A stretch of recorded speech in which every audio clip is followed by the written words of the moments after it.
అంత జాలి చూపించాల్సిన అవసరమేం లేదు. వెళ్ళి అందరికీ ఒకేసారి తీసుకురా.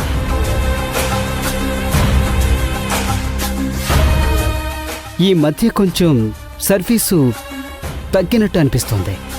మళ్ళీ కొంచెం బుద్ధి చెప్పాలి. అప్పుడు నువ్వేంటో అర్థమవుతుంది. మోహన, నువ్వు నిదానంగా నీ ప్లాన్ని ఇంప్లిమెంట్ చెయ్యి. శాలరీ ఇచ్చే రోజు దగ్గరకొచ్చింది. ఏదైనా చేసి శివగామి శాలరీ ఎగ్గొట్టాలి. అప్పుడు కాని దారిలోకి రాదు. అలాగే ఆంటీ.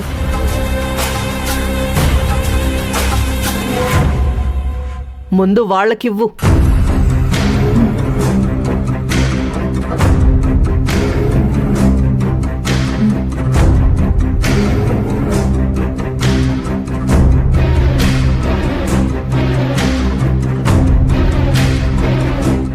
ఏ ఆగో,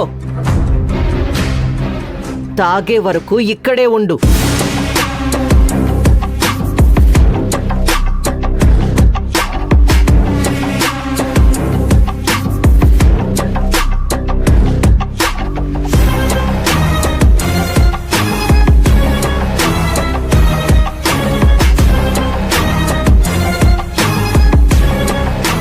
అవును, మీ ఆయన ఏం పని చేస్తాడు?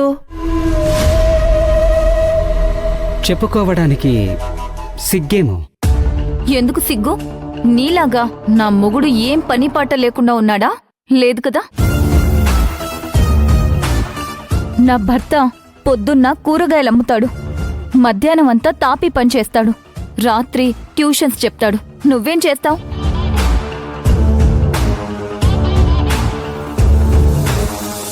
వాడెందుకు పనిచెయ్యాలి? నా తమ్ముడు వాడు. వాడికేం అవసరం లేదు పని చేయడానికి. వాడేమన్నా నీలాగా ఫుడ్డుకి గతి లేనివాడా? తాపి పని చేసే భర్తని పెట్టుకొని మిడిసి మిడిసి పడుతున్నావు. నిన్నేమనుకోవాలి?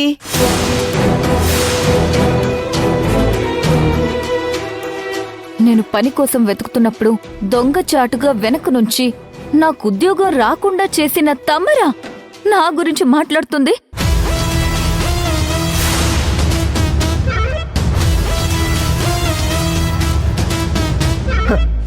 ఇంత అనుభవిస్తున్నా పొగరు మాత్రం తగ్గలేదు. నీ మిడిసిపాటు త్వరలోనే తగ్గుతుంది. నువ్వింకా అనుభవించాల్సింది చాలా ఉంది. చూద్దాం ఎవరు అనుభవిస్తారో.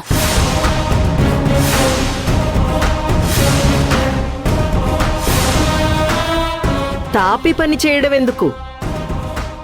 మీ ఆయన్ని తీసుకురా. కావాలంటే డ్రైవర్ ఉద్యోగం ఇస్తాను. మా ఆయనకి జాబ్ ఇచ్చేంత గొప్ప వ్యక్తులేం కాదు. అంతా పెద్ద వ్యక్తులు కూడా కాదు మీరు. మీకు అర్హత లేదు.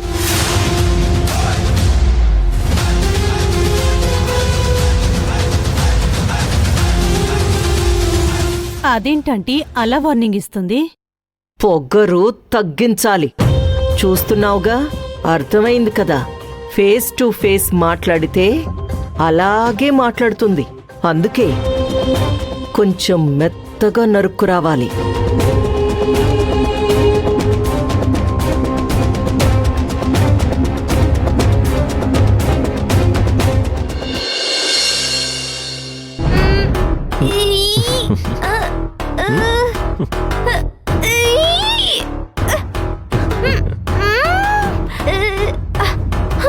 ట్రై చెయ్యి.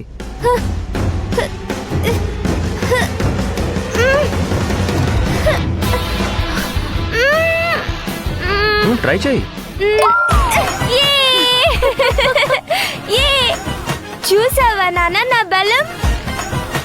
నీకంత పవర్ లేదు. ఇవ్వు నా చాక్లెట్. రేపిస్తాను. చూసావా అమ్మా, నాన్నకు అసలు బలమే లేదు. ఓడిపోయాడు. నేనే గెలిచాను. ఈ మగవాళ్ళు ఎవ్వరి దగ్గర ఓడిపోవడానికి ఇష్టపడరు. కానీ కూతురు విషయంలో మాత్రం వాళ్ళకి గెలవాలనే అనిపించదు.